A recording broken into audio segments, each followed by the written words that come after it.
Welcome to Buckeyes Tomorrow Morning for Sunday, October 23rd. I'm your host, Tom Orr. The Penn State game is in 6 days, the game against Michigan in 34 days. I'm joined by Kevin Noon of BuckeyeHuddle.com here inside Ohio Stadium. And Kevin, Ohio State wins 54-10 in a game that was maybe the least 54-10 game I can remember ever watching. Yeah, I kind of looked up at the scoreboard at one point and wondered how they got to 54.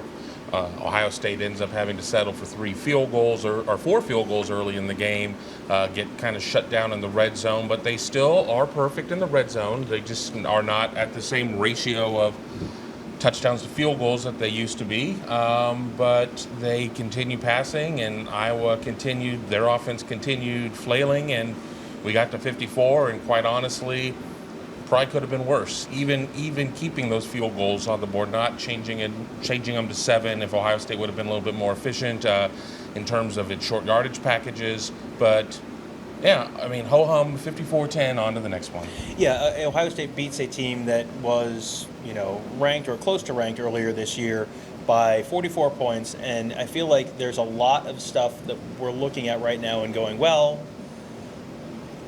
that's maybe potentially something to be concerned about. So let's run through some of that stuff, and you can tell me which of these are legitimate concerns and which of these are just being unnecessary nitpicking. Number one, Ohio State rushed 30 times for 66 yards, 2.2 yards per carry. Trevion Henderson averages 3.5. Mayan Williams averages 1.9. How big of a concern is that to you? I'm pretty concerned about it because one of the big differentiation points between this year's team and last year's team was the ability to run the ball. 2.2 yards per carry isn't going to get it done. 66 yards isn't going to get it done. I don't think there are a lot of teams out there nationally that can defend the run the way that Iowa can. So, I see people already coming out and saying, well, they're going to be in for a world of hurt against Penn State. They're going to be in for a world of hurt against Michigan. I'm not convinced either of those programs can stop the run the way that Iowa does. And, so you've got to get better. I'm sure that we're going to see a lot of work we won't get to see it. We don't get to watch practice, but they will do a lot of work in terms of what the run game is, the run blocking, some things along those lines. I saw some issues with the offensive line in terms of some pickups and other things of that nature, but I wouldn't necessarily say it's the number one thing on my concern list, but it is a concern. All right, C.J. Stroud finishes with 286 yards passing, 4 touchdowns, 1 pick. He actually had a second pick that got called back on offsetting penalties. He got sacked at one point, fumbled. That got run in for Iowa's only touchdown of the game. I'm just going to say in advance that, yes, I recognize this is going to sound ridiculous to ask after a game where you threw for 4 touchdowns and won by 44 points. Is there a concern to you, is there a legitimate concern to you with how C.J. Stroud can seem maybe a little uncomfortable when he's got pressure coming at him? No, I think that is a real concern. I think that's a strong concern, and I think that there are times where it looks like maybe I don't like using the term engaged, but he may not be fully locked in, and there were times where it just seemed like he and his receivers were not necessarily on the same page. I remember going toward the south end zone. I don't remember who caught the ball, but if he would have hit him in stride, it would have been a touchdown. He threw it kind of behind him. The receiver made a good contortion move to go back and get the ball, and I believe Ohio State ended up with a field goal. I'm just going to assume if it happened in the first half, it ended up being a field goal. But there are some concerns with the pressure. I mean, if I'm an opposing DC, I'm selling out to try and make him uncomfortable at this point. And I don't know if there's a way to just, other than protect him better, which he generally has been protected very well. I don't know if there's a way to just, wave a wand and say, okay, you're cured of this ailment, hypnosis or, one of those cassettes where from Dr. Marvin Monroe, where you listen to it at night and you suddenly are word of the day vocabulary tape. But I think that I am concerned about that because this team rises and falls with C.J. Stroud's play, and that's really where it's got to be. Something else that, speaking of things that people might wish could be healed overnight, Jackson Smith and Jigba at one point, he was back. It was great. Hooray, Jackson Smith and Jigba's back on the field. He finished with one catch for 7 yards, and then had a pass that was, I think, in the third quarter, where it was incomplete, and he kind of limped off the field. And it sounds like Ryan Day was doing his very best to tell everyone, no, it's fine, don't worry. How much of a concern is that to you? Well, I mean, it was definitely first half. I remember because I never saw him again for the second half. When we looked closely for him coming out at halftime, they've done everything they've done without him so far. It is an embarrassment of riches. You really want to see JSN be able to have the opportunity to play. You really want to see what this offense would look like with JSN out there. But truth be told, they still put up 54 today. They still put up, X amount of points in every single game. They've had huge numbers outside of the Notre Dame game where they were only able to score 21, the game where JSN was initially injured, and all those Jackson plays went to die because they didn't have him. So strangely enough, in terms of the overall output of this team, I'm not as concerned about that as maybe some other things. But that doesn't mean I don't feel bad for the kid. I don't feel bad for everybody involved, because you do want to see what that would look like. Yeah, you would love to see what that would look like if you did have a healthy Jackson Jigba, and a healthy Marvin Harrison, and a healthy Emeka Egbuka, and a healthy Julian Fleming.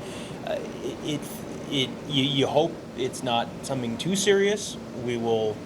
I mean, I don't know. I don't know that I have tremendous faith that we're going to find out anything on the record before, the shoe meets leather at Penn State next week. Right. That has been the way it has typically been handled is, demure, and then we'll see when the game actually starts. But so those are three things that are potential causes for concern. Let's hit three things real quickly that are potential causes for celebration. Joy, whatever with Ohio Euphoria. State. Euphoria. We'll balance this out. We're going to end with some good here. Boy, Zach Harrison had himself a day, and it didn't show up on the stat sheet necessarily. He was credited with only 2 tackles, and both of them for loss. But man, he was it just felt like he was all over the place. He knocked down a pass as well. Granted, the pass was thrown maybe just barely over like the necks of his linemen, of Spencer Petrus's linemen, but he played very well. Have we ever really seen the true Zach Harrison game to the point of where it's been all the 5-star billing and so on and so forth? I don't know if we've seen that yet, but it's great to see that, to see those flashes, to see that he has it there, because it would have been very easy for somebody to say, well, Jack Sawyer and JT Tuimoloau and some of these other guys are getting a lot more run. I'm just going to kind of sit in the back of the room and just sneer and make some crummy comments. But he's out there. I mean, he played his tail off in this game. So very happy for Zach, and Ohio State should be very happy to see those types of results. Another thing that they're probably going to be very happy going back and watching, they didn't just beat Iowa's offense. They just erased Iowa's offense. The only touchdown that they scored came with the Iowa defense on the field on a scoop and score after a fumble by C.J. Stroud. The Ohio State defense, hey, remember like 5 weeks ago when the big concern was Ohio State's defense isn't forcing turnovers? Well, they forced 6 of them on Saturday. 3 fumbles, 3 interceptions, just constant pressure in the quarterback's faces. Iowa went from Spencer Petrus to Alex Padilla in the second half, and nothing changed. Second verse, same as the first. Yeah, they went from 6 of 14 for 49 yards and 2 picks to 5 of 10 and 32 yards and 1 pick. And one of them got sacked 2 times. One of them got sacked 3 times. There was just pressure there. It was Ohio State just teeing off on Iowa all day long. And you don't feel great for the Iowa offense and the kids that are living through this season-long nightmare that they're living out, but. Ohio State getting pressure, Ohio State looking exactly like you should look against a bad defense or a bad offense.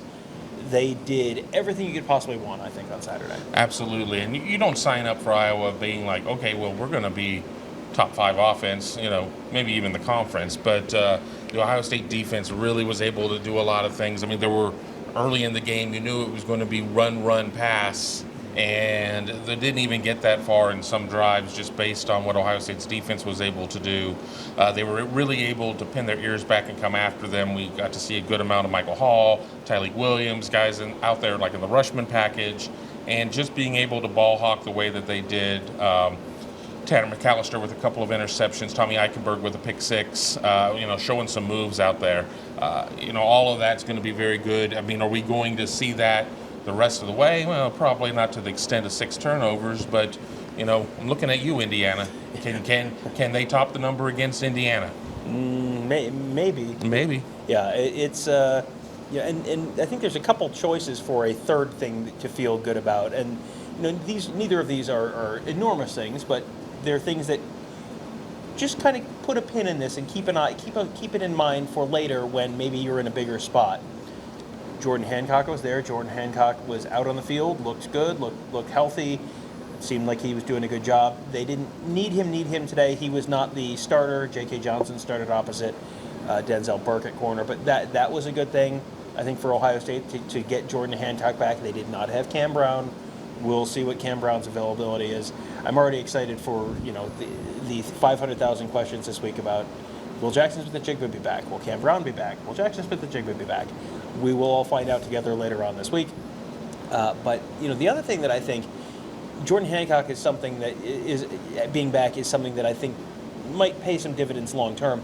Something else that I think is something Ohio State fans have not really had to think a lot about this year, but which looked real good on Saturday. Noah Ruggles, 4 for 4 on field goals, 46, 41, 35, 26. And there was not, I don't remember any of them just sneaking inside the upright either. And this is a kid who hit a game-winning field goal in the Rose Bowl last year. It doesn't seem like the moment gets too big for him necessarily. That's something that it's not that big a deal right now. It wasn't that big of a deal against Iowa. But there will come a game, there will be a close game, and you want a kicker who you feel good trotting out there in a moment if that does come up. Noah Ruggles missed 1 kick last year. So far this year, he's missed 1. He missed his first attempt of the year. Coming into this game, he was 2 of 3. Now he's 6 of 7. Mm-hmm. It's never going to be a case of where, well, I don't want to say never because that's a long time, but this year, I don't think we're really going to see a case of where Ohio State's going to have to rely on field goals as the primary source of points. Stranger things have happened, but I don't think that's going to be the case. But having somebody that you have full faith in is huge. I mean, we can just sit there and look at Florida State in the past and other programs as well that were not in good shape in terms of what their place kicker was, and championships were lost because of it. And we say a lot about what special teams are, and Ohio State special teams are this or that, but they got field goal on lockdown. And, Florida State's not the only school down south that has had field goal kicking issues. Everyone wants to tell you that Alabama has everything better than everyone else. Well, Will Reichert is not strong this year.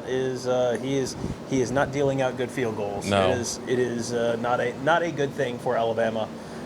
If you have something better than Alabama, more consistent than Alabama, that's probably a good Well, then thing. they'll just get him to transfer to Alabama. He might be out of eligibility, so take that, Nick Saban.